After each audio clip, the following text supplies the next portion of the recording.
This episode is brought to you by TaxAct. Don't do your taxes alone. Join TaxAct's National Admin Night.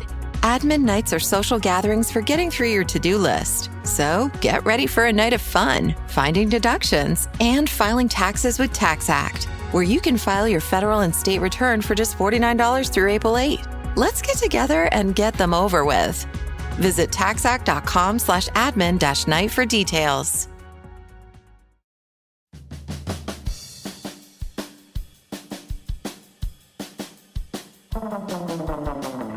Welcome to The Secret Life of Cookies, where we try to solve the world's problems through the miracle of carbohydrates, one recipe at a time, with host Marissa Rothkopf and her dog, Bosco.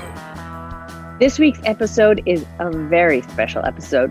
Well, because it's my birthday, and I'm joined by one of my more favorite people, David Kamp. He's a Vanity Fair contributor, author of the famous United States of Arugula, and most recently the book Sunny Days, a brilliant, delightful, enlightening history of Sesame Street, Free to Be You and Me, and other TV shows that shaped me and my childhood. This means I get to talk about the secret life of cookies with Cookie Monster himself on my birthday. What could be better? Also, I make soft peanut butter chocolate chip cookies good enough to make a Cookie Monster proud. This episode is guaranteed to sweep the clouds away. I hope you enjoy it as much as I did. Welcome, Mr. David Kamp, world famous David Kamp, to my kitchen and also to yours. And I'm so delighted to be here with you, Marissa, on your birthday podcast. How did you know it was my birthday, David? I don't know. I mean, just like you tell the world that you have naturally curly hair, like Frida from Peanuts, you like to advertise things about yourself, don't you? It's true. I'm very outgoing, kind of non-reticent. I'm the extroverted introvert. Yes. Well, it's a privilege to spend your 50th birthday with you. I'm sorry. I think we misheard all of that, as I'm only as my son, and I've been taught my son to say 29 years old. Okay. Yeah, and he almost says it believingly, or believably. Anyway, more importantly, enough about me. That's more than enough about me. You are David Kamp, and you have a lot of great things in your past, now that you're also 50, because you are too. You have and are a Vanity Fair contributing writer. And you also wrote probably one of the most, and I hate using this word around you because I just want to laugh when I use it around you, seminal works of food history of the 20th century. Seminal. The United States of Arugula. Yes. And also a book that one of the reasons I wanted to have you on the show today, because it sort of wraps up all my favorite things in one, because you're nice, and your book is called Sunny Days, and it's all about children's television from the earlier part of my life. And it is a fantastic book filled with nostalgia and also a real insight into what was going on behind the scenes. It was more than just fuzzy Muppets. Right. This is the late 60s to the early 70s. The idea is, since we are 50 years old, these were the formative years of our early childhood. So about like 68 to 75, and the book charts the development of Sesame Street, Mr. Rogers' Neighborhood, Marlo Thomas's Free to Be You and Me, the show Zoom from WGBH in Boston, and other shows. That Schoolhouse Rock's another one. I never thought about it this way until a few years ago, but those shows together constituted a social movement, meaning they weren't just the slate of fun kids program. That was a moment when a bunch of progressive people in entertainment and academia and media and education said, we're going to create something cool to teach through television. And so that's what interested me in making a book out of it. I love that people have a nostalgic pleasure in trawling through their old memories while reading the book, but I also want it to be sort of a map, a guidebook for how to do this again. Yeah, it's a fantastic social history, as well as being a very warm and fuzzy feeling about, meeting up with my old friends, Carol and Paula from the Magic Garden, right, which only really means something to people who grew up in the WPIX region, which was Channel 11, East Coast. And I from New York City. And I could sing you every song they ever sang. I could sing you almost everything from Zoom and could tell you everything. In fact, I have to say this before we begin. Habai Frubben. I'm terrible at OBW. It's like, don't have an aptitude for it. I'm bad at languages in general, And to me, even Pig Latin and OBW, and even I can still do this. And we can't do visual cues on a podcast, by the way. Okay, everybody, I'm doing the arm thing on the podcast for all of you that watched Zoom. And for me, when this pandemic started and Zoom started becoming very popular, I would cutely refer to it as 02134. Mm-hmm. And I thought it was I thought it was cute. Everyone under 45. But I'll tell you what, it helped me because this book was released relatively early in the pandemic, so not ideal timing. But the one nice hook that it gave everyone was, well, now you're going to talk about a Zoom that's not the Zoom that we're all using right now. And I actually indeed did a Zoom with the now grown cast of Zoom, including Bernadette Yao, who did the arm thing, who was wonderful, by the way. And for those of us who haven't yet read your book, but know about this weird arm or great arm movement that we all practiced at home, quirky arm movement from Bernadette Yao, can you remember the story behind it? Yeah, Bernadette was well, they wanted to have in Boston, the Boston area, this integrated cast of people from different ethnic backgrounds and different class backgrounds. And it was the show Zoom. That was kind of the first user-generated content. Kids would write in and say, can you do this, do that? But one thing they did in the intro to Zoom was they would have, they would say their names and do a little gesture to represent themselves. And Bernadette's was, I'm Bernadette. And then there'd be this sort of like weird, like Celeste playing, and then she would do this magical arm movement where it looked like her arms were liquid and kind of could cross bone through bone magically. She told me that she was almost ashamed of bringing her Chinese American background onto the set of WGBH in Boston. She was trying to be assimilated, but Christopher Sarson, who produced Zoom, encouraged her, no, bring something in that represents who you are. And Bernadette's father taught her this move from Chinese opera. And normally you'd be holding swords. So that would be one of those sword tricks where you're crossing swords. But she just did it, yes, again, with no visual cues for your podcast audience. What kind of podcast is this, Marissa? It's good for people with imaginations who grew up in the early 70s like I did. Imagine Marissa is now waving her kitchen utensils like they are swords from the Chinese opera. And so the idea was she simply learned this move from her father and did it without swords, and it had this mesmerizing effect, and she was almost sheepish about performing it. And then it became arguably the most popular and memorable little clip from that show in its 7-year history. Absolutely. Can you still find Zoom on YouTube for those under the age of 50? I would just like type in Zoom WGBH or Zoom 1970s, and you can find it, and it's awesome. It's awesome. People should definitely watch it. Just to let the listeners know at home that in honor of Sunny Days and Sesame Street and my birthday and you, I created a Cookie Monster-ish cookie for this podcast, awesome. Which is I made a few. Here's some I prepared earlier because I learned to do that on Zoom. It's a soft peanut butter whole wheat. Because the 70s, there's no wheat germ anywhere near this. What no one can see at home is, Cookie Monster has now appeared in David's house. And I think if he could, he would love this cookie. It's got butterscotch chips cookie and it has chocolate chips. Yum, yum. You're trying to reach through screen. You're so frustrated, Marissa. Cookie. Yes. This has no nutritive value in it, and all the moms at home would be really pissed because it's just a lot of delicious sugar and sweet in it. Sorry. Well, for listeners, again, we're doing the worst podcast episode ever because we're doing all visual stuff. I actually have a vintage Fisher-Price Cookie Monster puppet on my left hand. But since you bring up nutrition value, did I ever tell you that when I was researching this book, The University of Maryland has the whole archive of the Children's Television Workshop, which is the entity that produced Sesame Street. And one of my favorite things about reviewing those archives were the letters. They got hundreds or thousands of letters every day from moms and dads giving them feedback on the early seasons of Sesame Street. And Cookie Monster, it might not surprise you, was controversial for a variety of reasons, partly for that sort of fragmented caveman syntax that he used, and partly because he was eating cookies. And for the reasons you said, well, they're not nutritional. I actually have a letter here from 1972, 49 years ago, from a concerned mom in Toronto saying, I am writing to you through Sesame Street.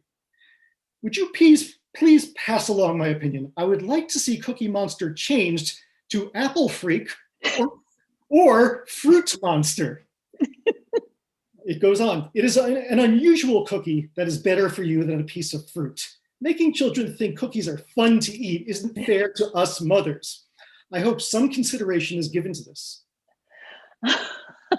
I kind of like Apple Freak. I love Apple Freak. Apple Freak could have coexisted with Cookie Monster. They should have done Apple Freak. Exactly. Yeah. And I hate to insist that these are fun, these cookies that I'm showing everyone and that you can make at home with a recipe that I will post on my website are fun to eat. No, these will cause you great anguish and pain only after you eat a lot of them. No, Cookie Monster, not fair to us mothers. That's what she said. I mean, the kids were not happy, but she said, well, it's not fair to us mothers. And were there other letters like condemning him, or what other things? I mean, how was it met when it first came out? Well, I think, actually, it's interesting how Cookie Monster was generated, because Jim Henson got involved in Sesame Street. He was already a super wealthy young man because he'd made a fortune in advertising. He did coffee commercials for the Wilkins coffee brand in Baltimore, and he was doing La Choy, the ersatz canned Chinese food. He was making millions in his 20s. And so then he comes along to Sesame Street when he's around 30.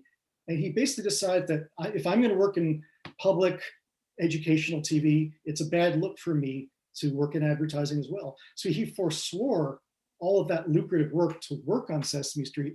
And interestingly, one of the last commercials he ever did, and he later did a couple more, but sort of when he banished it as a regular part of his life, he did a commercial for a Frito-Lay snack product called Munchos.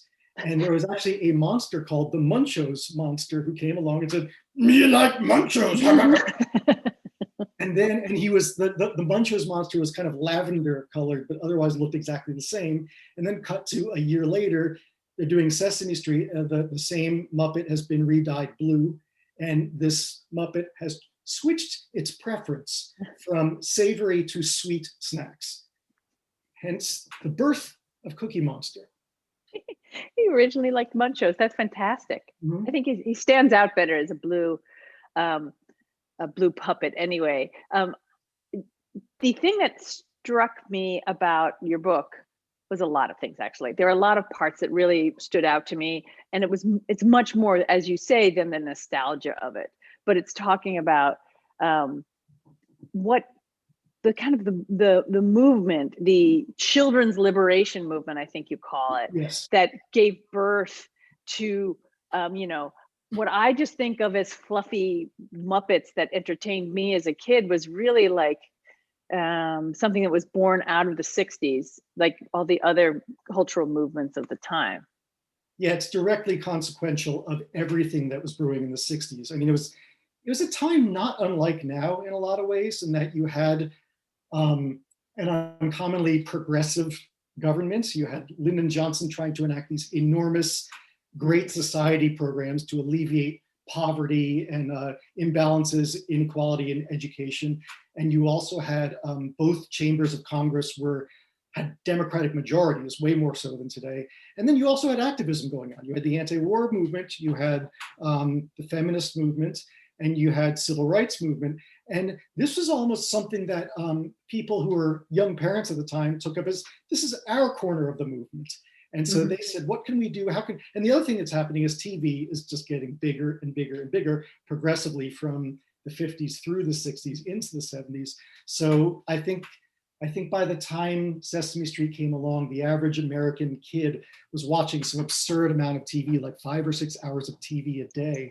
And they thought it was cartoons and like cowboy shoot 'em ups and whatever. And they thought, and so Joan Gans Cooney and Lloyd Morissette, for example, who started Sesame Street, said, how can we harness the power of this addictive medium for good and for education without it being sort of solemn and boring. And that's another like current that was coursing through all this. It's like psychedelia and rock music and kind of like Yellow Submarine and Peter Max like groovy silliness. And I think Jim Henson's Muppets have a lot of that too.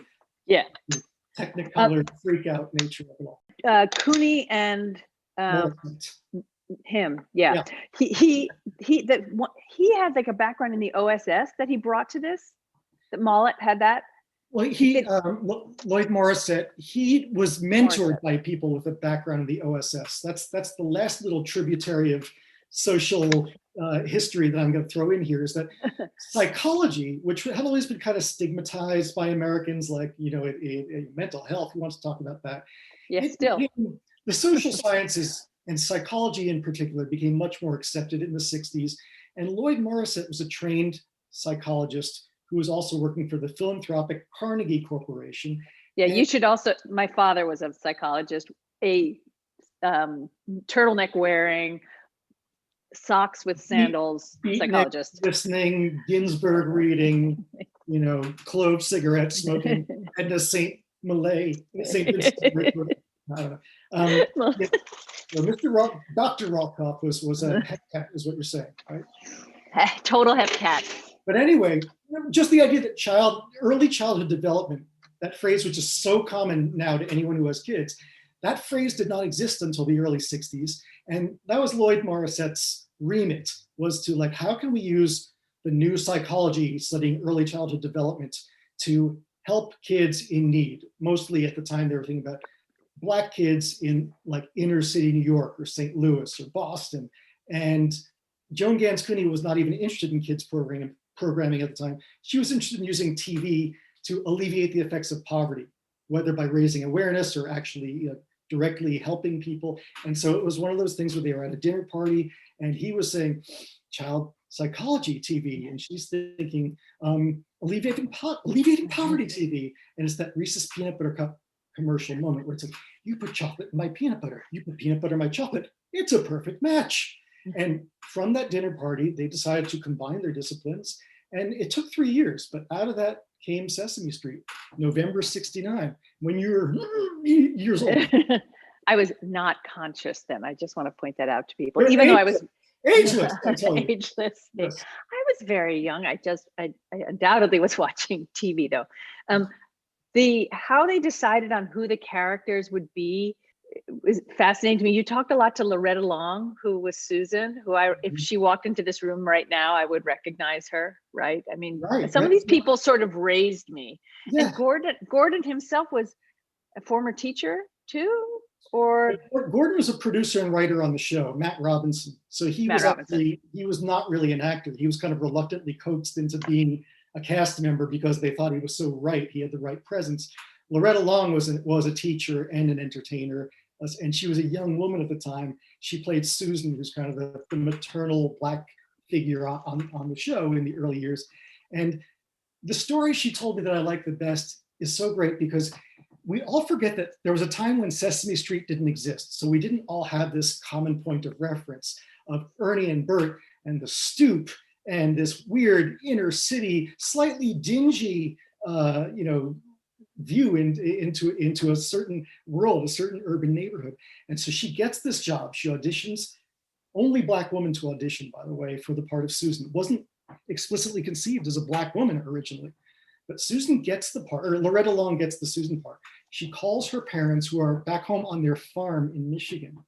And remember, this is 1969. So she calls her parents and says, I got a TV show. And they're like, great, tell us about the TV show. She said, well, I'm going to be sitting on this stoop all day talking to this 8-foot-tall giant yellow bird. And she said, then the phone got real quiet. And I immediately regretted saying what I said. She said, they obviously thought that I was having some sort of drug-induced hallucination. And then she said, I'm so glad I didn't tell them about Oscar. So if I'd gone and said, and then this thing's going to jump out of a trash can and yell at you, she said, they would have come on the train and taken me home, done an intervention. So that's the whole thing. It's like Oscar the Grouch and Big Bird were not household names. They weren't part of the common vernacular of not just America, but the world. And so this all had to be created from scratch, 50 odd years ago. And everything about ended up being very well crafted, down to like Mr. Hooper being the avuncular sort of nice Jewish man who ran the shop. The shop. The idea of when Maria and what was her husband's name? Luis, sorry. Maria and Luis came on. How far into the show was that? That was season 3. And that was again because the Children's Television Workshop, to their credit, and this is such a lesson for this moment we're living in now, Joan Gans Cooney was such a good listener. When people said, will you just listen? Will you just hold your tongue and listen? She listened. And Sonia Manzano, who played Maria, when I interviewed her, we were sitting across a table at a diner on New York's Upper West Side. And we talked I said, it's so amazing that she listened. She banged the table and she said, that's the most important thing in your book. White people do not listen. Joan Gans Cooney was the rare exception. She was a woman who listened. And it is important because basically what happened was before season 3, all these Hispanic groups were saying, great, you're representing Black people, you're representing white people. Where the hell are we? And they weren't saying it politely. They were kind of mad. Like, this show is supposed to be progressive and represent all of us, and we're being ignored. And it was a contentious meeting that she took with activists from LA, from Texas, from Florida, from New York. But she listened. And then she said, you know what, you're right. And in fact, they introduced 3 characters that season. The third was played by the actor Raul Julia. His character never quite took. But Luis and Maria hung on. Not just did they hang on, they hung on for more than 40 years on that show. And Raul Julia luckily went on to have some sort of a career afterwards. He failed at Sesame Street, but he otherwise did really well, I think. Yeah. Can we talk about one of my favorite characters who did not last a long time on Sesame Street and the kind of the struggles behind it, which is Roosevelt Franklin? My favorite Muppet ever, yes. My favorite Muppet. Well, I mean, Cookie Monster, obviously. But for me, I went to Franklin School. So to me, every day it was like Roosevelt Franklin elementary school, and I'm not going to sing it now, even though this is an oral medium. A-U-R-N-L, yes. That one. But tell me the story. Tell everyone because I know it because I read your book. The story of Roosevelt Franklin. Smug? Yeah, no, I am really smug. I'm a smug elite person from the Northeast, which are the people that made Sesame Street. Right, and if that's actually the ad for my book that I said, if you want to carry yourself with the smugness of Marissa Rothkopf, read this. That is actually on the back of the book. It is. It's a blurb from Joan Gans Cooney. Joan Gans Cooney, yeah, exactly. I was going to say Tom Hanks, but whatever. Roosevelt Franklin was the creation of Matt Robinson, who played Gordon on the show, and as I said, was also a writer and producer. During the first season, he contended to Joan Gans Cooney and Jim Henson that there's not really a Muppet who represents Black experience. And Jim Henson's response initially was, well, I mean, the Muppets don't have color except the color of the felt they're made out of. They don't have racial identities. And Matt Robinson said, all due respect, the default setting, because all the puppeteers, the puppet operators of the Muppets, are white people, and most of them men. So the default setting for a Muppet as its character is developed is a white man. And again, this is about listening. Jim Henson listened and said, you know what, you're right. And then really unusually, because most Muppets are very organically developed, especially in those days by Jim Henson, Frank Oz, Jerry Nelson, and the other Muppet operators. This was one where Matt Robinson said, I want a kid who's going to speak in a kind of urban patter, jive, if you will. It's a terrible term, but it does seem to describe precisely that early 70s patter that he spoke in. And the idea was that this kid would represent, if you are a young Black kid watching at home, well, this is what Matt Robinson said. He said, when a kid turns 4 or 5, a Black kid, which is exactly the target demographic of Sesame Street in that era, he said, that's when a kid realizes that he's Black. or she's black as opposed to white or something else. They should have a positive identification with that. They should be able to see themselves or versions of their neighbors or their parents or their relatives represented on screen. And it was controversial because he spoke in a so-called street patter. Some of the more bourgeois Black people who worked as executives at Sesame Street, such as their community outreach person, Evelyn Payne Davis, and one of their consultants, a teacher named Jane O'Connor, they did not like Roosevelt Franklin. They thought he was too, quote unquote, urban, too down market. And Jane O'Connor, again, in the minutes to a meeting I found at the University of Maryland's archive, Wow. She says, we've been trying to get away from that image for years. Now, this is all lost on the kids watching at home. We just saw this great, wonderful Muppet who would perform. He's a little purple guy with a shock of black hair, doing these wonderful, wonderful songs that they wrote these great songs for him that sounded like Stax records. They were like soul and R&B, and he would teach counting and how to cross the street by looking both ways, all this great stuff. And if you were a kid watching at home, it was win-win in terms of racial identity, because if you're a white kid, this is kind of an introduction to Black culture. If you're a Black kid, and again, we have the data to prove it, you do see yourself. Two of the people I interviewed just to uphold this truth are Questlove of The Roots, who wrote the foreword to my book, and April Rain, who started the Oscars So White hashtag and movement. And they were both born circa 1969, 70, 71. So they were the right age. And they both said Roosevelt Franklin was the first time they saw themselves on TV. So mission accomplished, but he didn't last long. Yeah, because again, these are the perils of being a good listener. Maybe not the perils, but one of the mitigating factors, or what the opposite, the complicating factors of being a good listener is Joan Gans Cooney really sat there and heard out her Black collaborators on the show, and there were two camps, kind of the pro-Roosevelt and anti-Roosevelt. And in this case, she came down on the anti-Roosevelt side, which to me was the wrong call, but in the moment, so they phased him out. Sadly. It makes me sad, especially when talk about good listening. You mentioned that, I guess, does Susan voice Roosevelt? His mom. Oh yes. Robin, Roosevelt's mom, yes. And that was actually another, this is how detailed and how good a listener. Oh, you're doing it right now. Again, really good visual podcast work, Marissa. It's a cue for you, David. It's a cue for you. I'm trying to help you. Oh, okay. Message received. Loretta Long was voicing, not actually doing the puppet operation, but voicing Roosevelt's mother.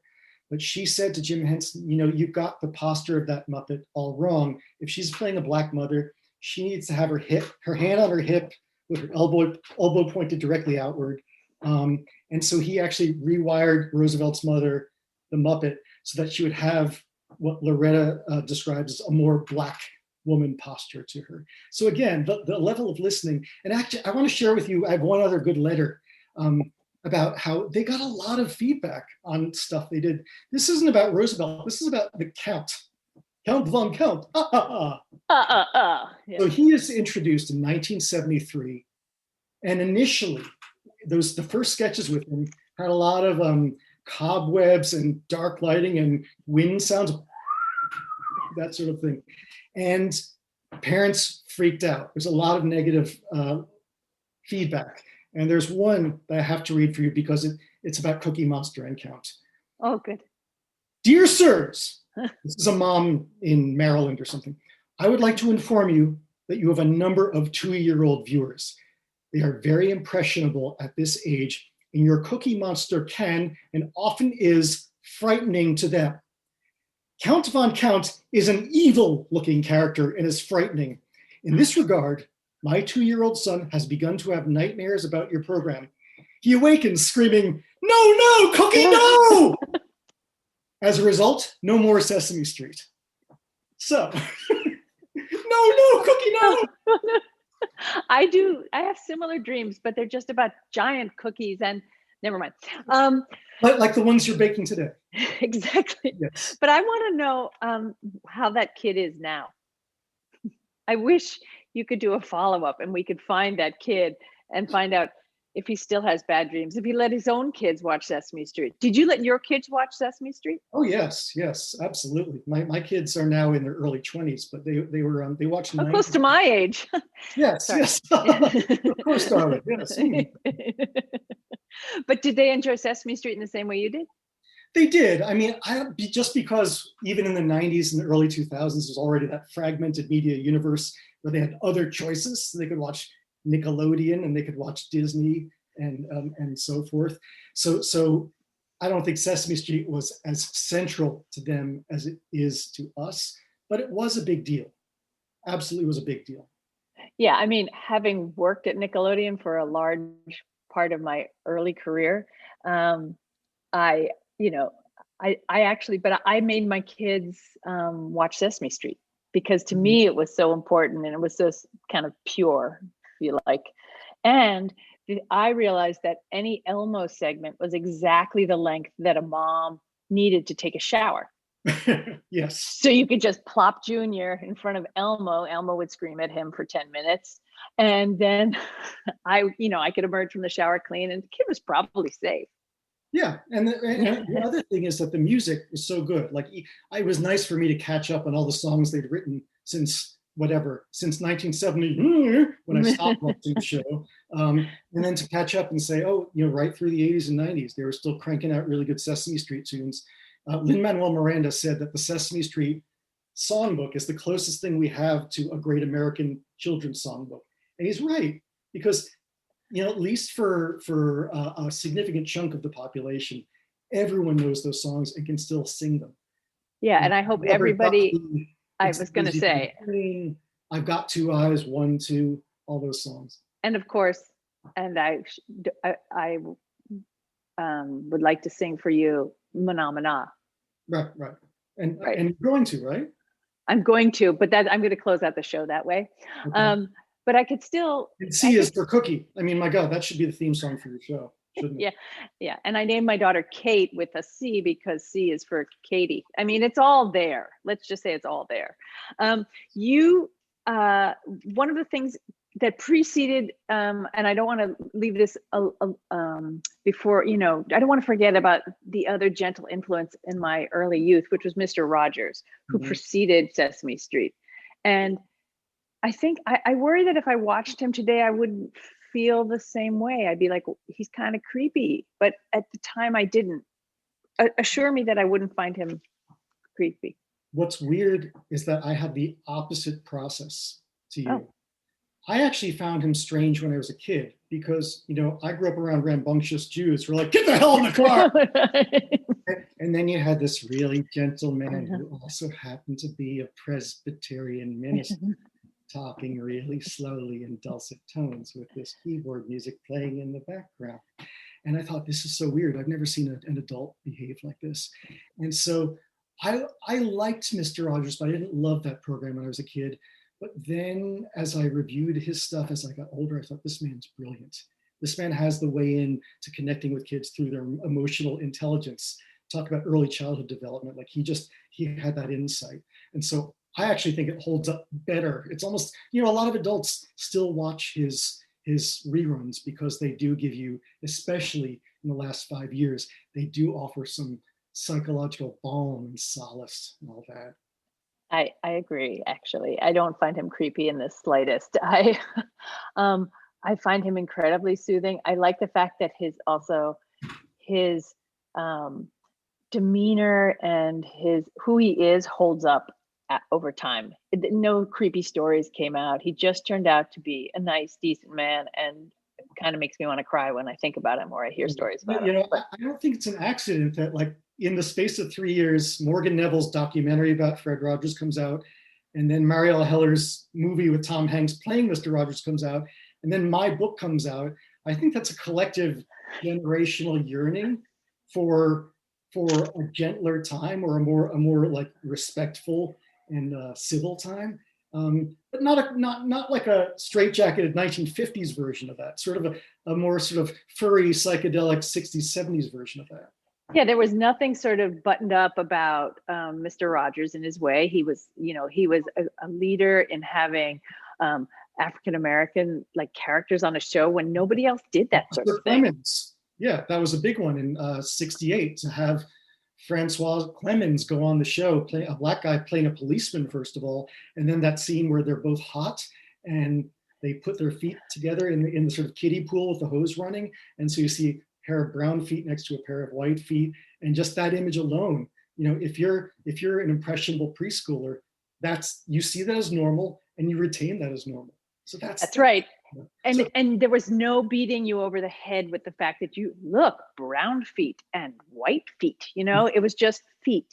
Yeah. And I think that was one of the things to intuit that, yeah, this is humanity. This is life, and not beat us over the head. Can I talk to you about something that I carry with me that's psychologically traumatic though? Oh, please. I actually was hoping that we'd get to that point. I'd like to get to that point with all of my guests. Is it something I did? Is it my fault? Oh. Yeah, it is. Well, you're putting your cookies in the oven. Do you have them on parchment paper?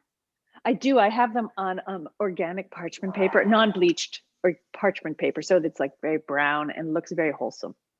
Well, which is, I just like the image of wholesomeness when in fact, no. When you have that super bourgeois splash guard behind your sink and everything. Oh, it's yeah. No one can see that really, but it's super bougie. Mm-hmm. Okay, I'm going to tell you what has traumatized me. I have the Cookie Monster puppet back on, listeners. Is that on Sesame Street? Frank Oz was Cookie Monster, and they didn't use prop plastic cookies. They used real cookies, and so when he eats a cookie, he goes, hum, hum, hum, hum, hum, hum. You see it. You see him masticating it, and it's flying everywhere.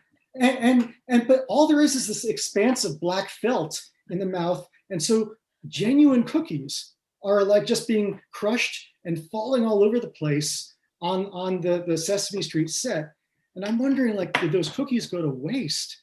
What happened to them? Like, did they have the 3-second rule at the Children's Television Workshop where like the director goes, and cut, and then suddenly Frank Oz bends over and like the cookies? Because it really bothered me as a kid, and that's something I still have not found the answer to. What happened to those willy-nilly masticated and tossed on the floor cookies that the cookie? Well, I think it's important for people to realize that those were real cookies. First of all, I think that's an important fact that we all have to recognize. And secondly, they were beautiful cookies that always had the chocolate chips perfectly arranged on them, which my current cookies I thought of doing and I didn't.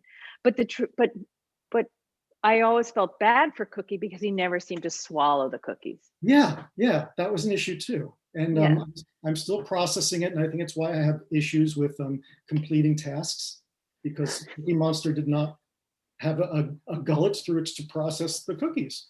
And do you feel that you have a gullet now? Have you developed your own, in a sense, mental gullet for which to process things through, David? I had a mullet in the 80s, but I don't have a gullet still. Not a gullet worthy of not a fully developed gullet in the way that was where they failed in terms of early childhood development. They failed in gullet development.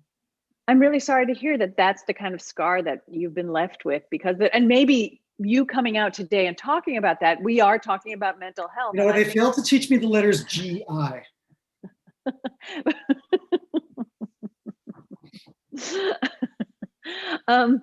You are the guy who also wrote a book called The United States of Arugula, which really, truly, like, I'll be like reading along there, like, and of course, in this world famous, highly seminal book, what drove you to write this book? Like, speaking of food, basically, was it some lusting for great cookies? Kinda. It was kind of it's not unlike Sunny Days. Neither book is a first-person book, but they're both exploring things that kind of dominated my childhood, and to some degree, since we're both from New Jersey and contemporaries, your childhood, is that we lived in this era when the enjoyment of food went from sort of this passive experience to this more engaged experience of like parents trying to cook out of Julia Child and watching Graham Kerr on the Galloping Gourmet, and then evolving and progressing to, Craig Claiborne and Pierre Fernet in the New York Times, and then the Moosewood Cookbook, and then it just kept going and going and going. And we grew up with Wonder Bread and iceberg lettuce. And I actually can remember specific years when sushi happened, when arugula happened, when 12 grain bread happened, when sun-dried tomatoes happened. So if these things happened, it means there must be stories to tell behind their happening. So I wanted to stitch that all together into a cultural history of how Americans cooked, shopped, ate, dined out on food.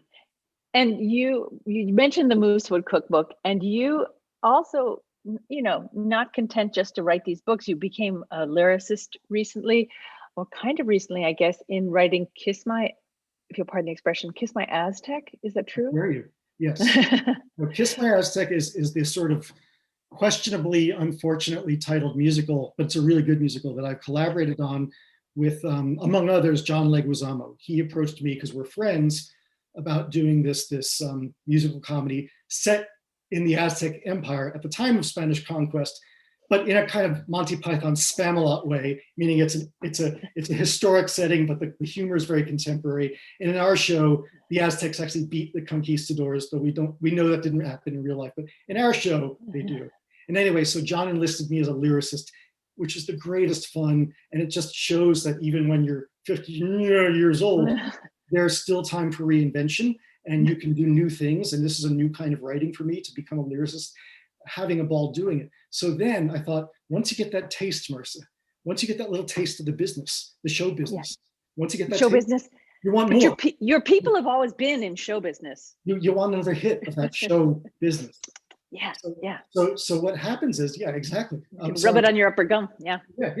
You want some glitter to rub on your upper gum and some jazz hands. And so I thought, I want to do more shows. And indeed, I'm working on a couple that are in development, but there's one that was kind of in development before times, and it's kind of a maybe. But I had the idea, and don't laugh at me.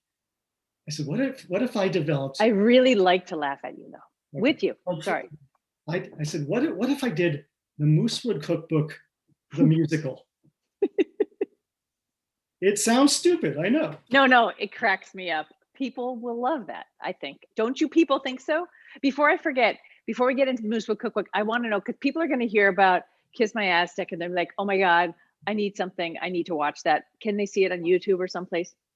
I don't think they can right now because of union rules, but I mean, the long and short of it is we did 2 great productions of it on the West Coast in 2019, then everything shut down in 2020, and watch this space for, looks like in 2022, we're gonna get back up again on the East Coast, so. Okay.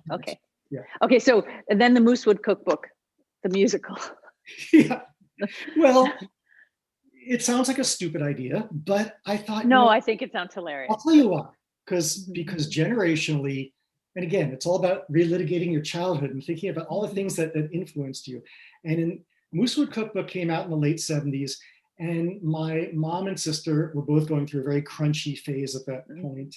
And I always conflated their cooking all day on weekends out of the Moosewood Cookbook with the Roaches' first album playing. The Roaches, do you know who they are? Yeah, I do. They are, again, from New Jersey, 3 sisters who kind of, especially in the late 70s and early 80s, were getting a lot of attention. But they kept performing right until Maggie, the eldest, died a few years ago. But they did these wonderful, clever songs that kind of defied genre, but with great 3-part harmonies. And I got this idea of setting a show in the year 1979 of these 3 sisters. It all takes place over one day. 3 sisters cooking together, young women, loosely based on the Roaches, but also conflating me and my siblings to some degree and other people's experience. And the idea is that was a real transitional time because it was the end of the hairy, furry 70s, and they didn't know it, but they were on the verge of the uptight, yuppie 80s. And the idea is that also this day, while they're cooking, changes their lives forever too, in ways I won't get into here. But the idea is, what if we had these 3 sisters singing like Roaches-like songs while preparing these moosewood recipes. And like in my fantasy, you would have the Haim sisters playing them, because it's perfect. They're three Jewish sisters who look like they were teleported from the 70s with their long center parted hair. And they're, I'm center parting my hair right now. Yeah, go on. Their hair is that real straight 70s hair too. So they have the look. So I thought, I mean, I'm sure the Haim sisters who sell out arenas have better things to do than nonprofit theater, but one can dream. But anyway, I actually approached Suzy Roach, the youngest of the Roach sisters, and somehow— Were you nervous? Did you just like, let me throw this out to you? Yeah. Of course I was nervous. She agreed to meet with me. I threw this idea, Moosewood Cookbook. Oh, well, first of all, I approached Molly Katzen, who wrote the Moosewood Cookbook, and she gave me her blessing to at least give it a shot. Just give it a shot. She thought, this is hilarious. I love it. Give it a shot. Then I approached Suzy Roach, and we actually collaborated on one song just as a sort of tryout thing. And then, pandemic happened. So I don't know where this is going to go, but this one song, because I actually have a clip of it for you. Oh, great. It's just an acoustic demo of Suzy Roach and her acoustic guitar. But the idea is this is the youngest sister singing, the one that Alana Haim is going to play, of course, when they agree to do it. The idea is that she is the youngest and she's the most forward-facing sister. The other two have more of that 70s sensibility. She's looking ahead. She doesn't want to have long center-parted hair anymore. She wants to get into punk and new wave. And the mother signed them up to work at the local health food co-op, and she hates doing that. And she's cooking Molly Katzen's apricot almond bread. And she's looking at this sludgy brown bag of unsulfured apricots. They're so ugly. That she has to use for her recipe because they came from the co-op. And here's Suzy, and again, I got her permission. This would normally have 3-part harmonies and a full band behind it, but this is just her acoustic demo, and I think it turned out great, so have a listen. Unsulfured apricot, you look like you came off the street, stuck to the soles of my feet, aesthetically antithetical to anything, anyone, anywhere would want to eat. Folks at the George Street Co-op, they never seem all of a piece. They're skeletal or they're obese, heretically toxic and way too obnoxious to sell you on wellness and honey from free-ranging bees. I'm not so sure I fit with your mellow vibe. I like Carly and James all right, but they are not my tribe. Oh, I want to cut my hair, breathe the dirty city air, maybe work as an au pair for John and Yoko, and take the local down to the lower east side.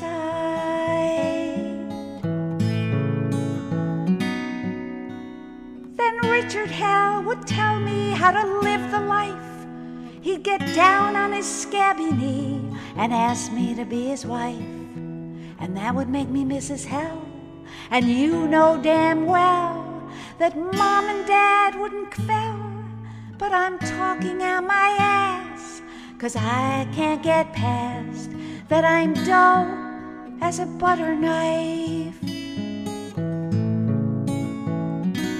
I'm too like that unsulfured apricot, virtuous, lumpin' and sweet, reactive to moisture and heat, dutiful, pliable, pitiful, and stuck in one place like a caged parakeet. Unsulfured apricot. That's hilarious. The line I take away from it, though, is one I think you might have been describing me, which was virtuous, lumpin', and sweet. Moisture and heat. You are virtuous and sweet. And kind of lumpin', but that's neither here nor there. You're ageless. I said it before. Yeah, but unsulfured apricots are too. So No, because they're unsulfured. They're not preserved, so that's why they're brown and sludgy instead of like that yellow orange that sun-made dried apricots have. And so they're reacted to moisture and heat. It's the very next line of the song. Did you listen to the song? I listened to the whole song twice. And anybody else who's at home listening to this can just hit replay and they get all the words, which are brilliant. If I asked you to recall the smell of a 1970s health food store, could you? Oh yeah, absolutely. It's a really, to me, super unappetizing smell. Well, it's kind of vaguely yeasty, I would say. And a sharp undercurrent of patchouli to me. Patchouli, and which is also masking the undercurrents of body odor, because people weren't using deodorants, so they're using patchouli. And then you got that yeasty smell, which is partly the foods because they're not preserved. So there's a lot of active cultures in the air. And on the people. Yes. Exactly. It was very healthy. I'm going to be writing a doorstop 1,000-page book called The 70s, The Yeasty Decade. Simon & Schuster, it'll come out in the year 2050. Exactly. And each page will be slightly moist so that you can grow your own yeast at home with the book. It'll be like an added attraction. Shame you couldn't have come out with that this year with, like, if you crumple up this ball of paper and put it in water, you can have your own sourdough starter in 3 weeks. That's actually, people always ask me to prognosticate about the future of publishing, and I think it is in... Wait, one moment, please. David, I was wondering if you had any prognostications for the future of publishing. I have 2 words for you. Active cultures. We're going to have books. You want that tactile, sensual experience. You don't want to read it on a Kindle. You don't want to read it online. You want to have a book with active cultures growing in the book that you can then feed with flour and water and turn into bread. Starter and then bread. Starter and then bread. Yes. The perfect book. Eat this book, right? Hold it bookeries. Yes. Instead of steal this book, it will be eat this book. Yes. Bake this book. Bake this book in the oven. As a boy from Central Jersey, you have also... you're not a boy from Central Jersey. No, you're a boy from Central Jersey. You're about to use a dangling participle. You're about to say as a boy from... No, go on. As a boy, No, you're just you. Speaking of being a boy as you are a boy from, do you still agree that Central Jersey exists as a person from Central Jersey? Because there's a lot of debate about that. It's strange that that's even become a debate because we don't have as much to talk about these days. Well, no, because I grew up in Central New Jersey without this ever being questioned as a thing. In the 70s, it wasn't like Central New Jersey was this new term developed by real estate people, kind of like Cobble Hill was developed to sell Red Hook townhouses and apartments. I grew up calling it Central New Jersey, and it, like the Home News, which is our local newspaper in New Brunswick, called it Central New Jersey. So I don't know where this controversy comes from. There's at least a 60-year paper trail of Central New Jersey being called Central New Jersey in Central New Jersey. How quickly we forget. You have been, now that we've solved these problems, I have to say, you have been a true joy to share my birthday with today. Kermit the Frog has just appeared.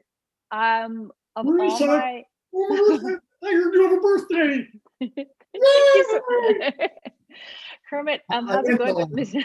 I came fully armed, pardon the expression, with my Kermit and Cookie Monster felt puppets from 1972 for this podcast. That's commitment. That is true commitment, and I appreciate that. And I think our listeners at home will also kind of sense that. Is Grover by any chance there? Because I did have a lot of warmth. He's in the other room. He's here in the house. He's in the other room.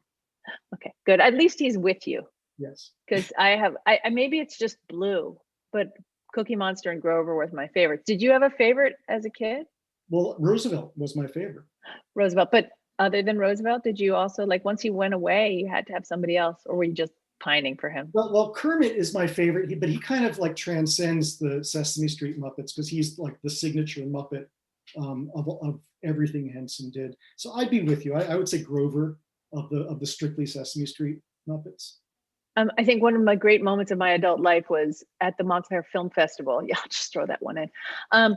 Carol Spinney appeared with his at the appearance of his the documentary about his life, and he took photographs with me and my kids afterwards with Oscar on his arm, and it was for me, like you've met lots and lots of very famous people in your time, but for me, and I've met a reasonable number, but for me, meeting Carol Spinney and being that close to Oscar the Grouch was mind blowing. Did you tear up a little?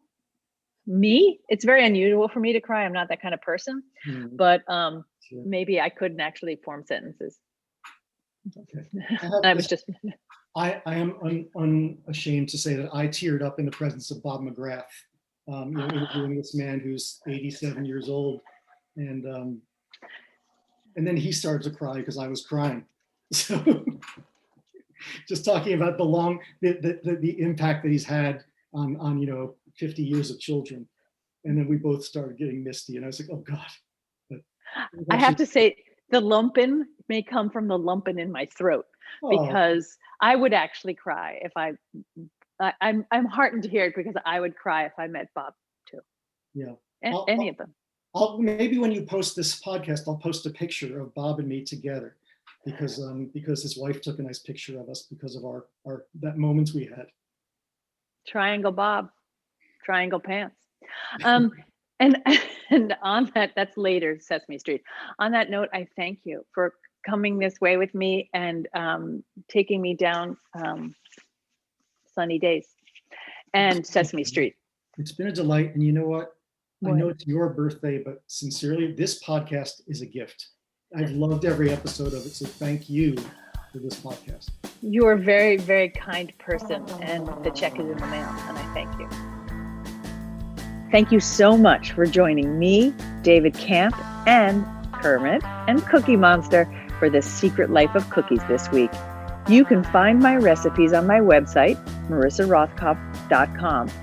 Please follow me on Twitter at Marissa Rothkopf, and if you will be so kind, please leave a nice review in the Apple Store. Stay safe, eat cookies, and talk to you again next week.